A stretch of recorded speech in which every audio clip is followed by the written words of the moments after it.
Bonjour et bienvenue sur Ludisolo, la chaîne des débutants en jeux de société moderne.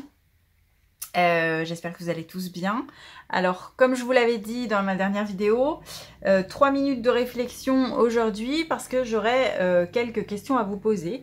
Et du coup, si vous pouvez me répondre en commentaire pour que c'est toujours intéressant de savoir ce que vous souhaitez pour orienter au mieux les prochaines vidéos par rapport à vos besoins et vos envies. Donc ma question, en fait, ça concerne les prochains jeux que je vais vous présenter. Pour savoir en fait si je vous présente des jeux qui sont purement solo ou bien des jeux qui sont solo et multijoueurs. Alors, si vous avez regardé ma vidéo d'introduction de ma chaîne, vous savez que ma philosophie c'est de jouer en solo, mais aussi et peut-être surtout pour pouvoir apprendre les règles en solo, pour pouvoir s'entraîner et ensuite pour pouvoir être à même d'expliquer les jeux facilement à des joueurs que vous aurez réussi à recruter difficilement souvent parce qu'ils ne sont pas forcément aussi passionnés que vous. Et du fait que vous aurez joué déjà en avance sur le jeu, vous serez entraîné, eh bien vous serez à même de leur expliquer facilement le jeu sans avoir besoin de revenir toutes les 5 minutes à la règle du jeu. Et vous arriverez peut-être ainsi à les capter, voire à les rendre aussi passionnés que vous. On peut toujours espérer. Donc voilà, donc la philosophie, c'est quand même d'essayer de vous présenter le plus possible des jeux qui se jouent en solo, mais aussi en multijoueur, pour que vous puissiez essayer de ramener de nouveaux passionnés dans le domaine du jeu de société moderne. Mais aujourd'hui, c'est vrai qu'il existe aussi d'excellents jeux solo, purement solo, qui ne se jouent qu'en solo. Et du fait qu'ils ont été conçus pour ça, souvent ils ont quand même un petit avantage par rapport aux jeux qui peuvent se jouer en multijoueur parce qu'ils ont été vraiment conçus pour ça. Donc ils sont conçus avec un thème et un objectif. Alors souvent ça va être des jeux où on ne doit pas marquer des points, comme dans la plupart des jeux de société moderne. Et ce qui n'est pas toujours, moi, forcément ce que je préfère, parce que marquer des points, à force, c'est un petit peu lassant. Mais en tout cas, voilà, il y a un objectif final, donc il y a vraiment l'impression de vivre une aventure qu'on mène à bien, et on arrive à un objectif ou pas, suivant si on est bon ou pas.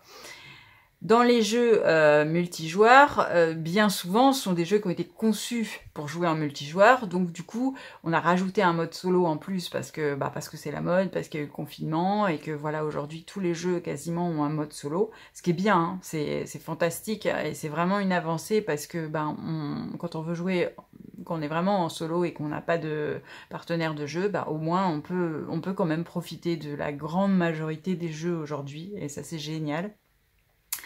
Mais suivant les jeux, les mécanismes solo sont pas toujours aussi bien faits, aussi bien approfondis.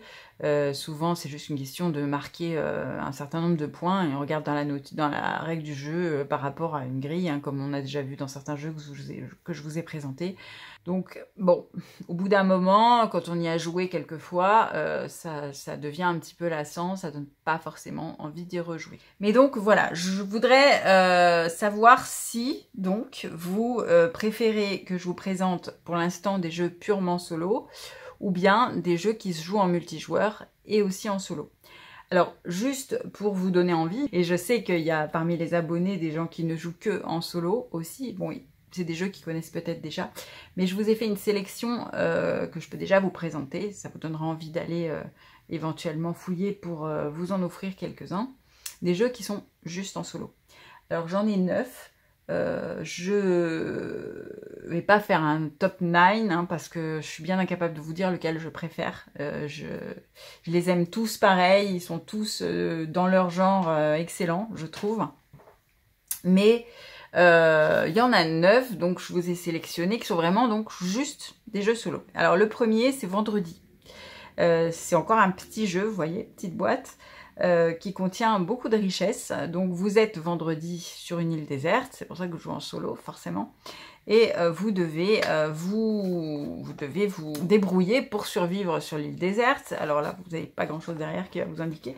Mais le but final étant de combattre des pirates. Donc il y a un but final qui est très difficile d'atteindre. D'ailleurs, c'est un jeu qui est assez difficile, vous allez y revenir souvent avant d'y arriver. Et c'est un jeu de deck building. Donc, c'est pas le premier que je vous ai présenté. Je vous avais présenté Palm Island parce qu'il est celui-là quand même déjà d'un niveau un petit peu plus élevé. Mais c'est pareil, les cartes, c'est comme dans Palm Island. Les cartes sont retournables pour augmenter la richesse de la carte au fur et à mesure que votre deck s'enrichit. Et donc, si vous avez un deck suffisamment puissant à la fin, lorsque vous rencontrez les pirates, eh bien, vous pouvez éventuellement gagner le jeu. Très très bon petit jeu vendredi.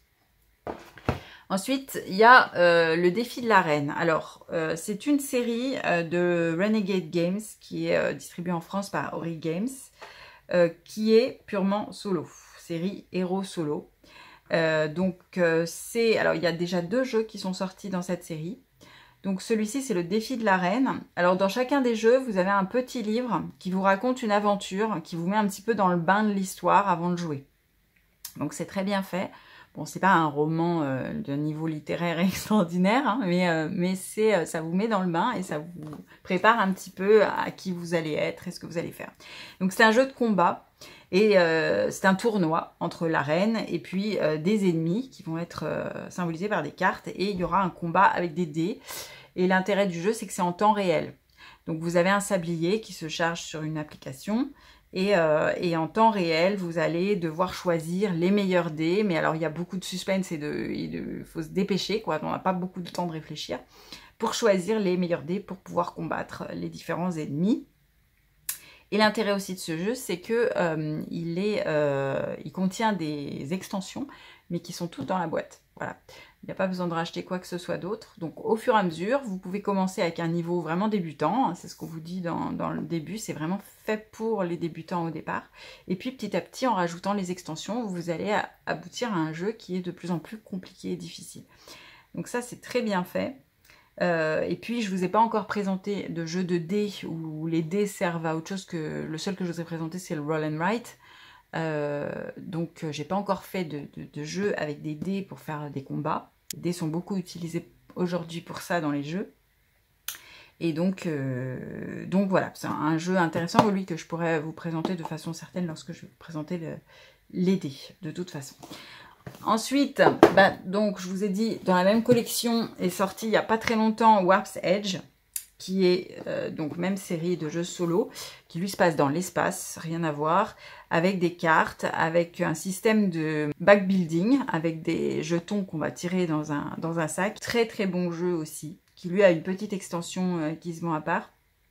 Donc là encore, purement solo, avec un livre d'aventure qui vous dit au départ qui vous êtes.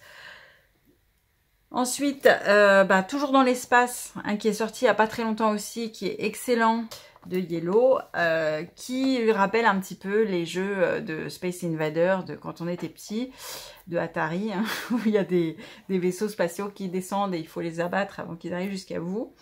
Voilà, donc avec des dés à nouveau, excellent jeu aussi. Dans un domaine tout à fait différent, négociateur prise d'otage.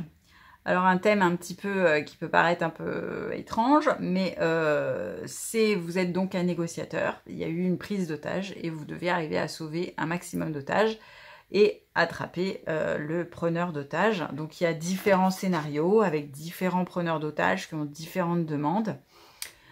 Au niveau du mécanisme, ça peut pas vraiment se classer parce que c'est un jeu de cartes où vous allez donc devoir jouer des cartes, choisir des cartes pour les jouer pour faire des discussions avec le preneur d'otages.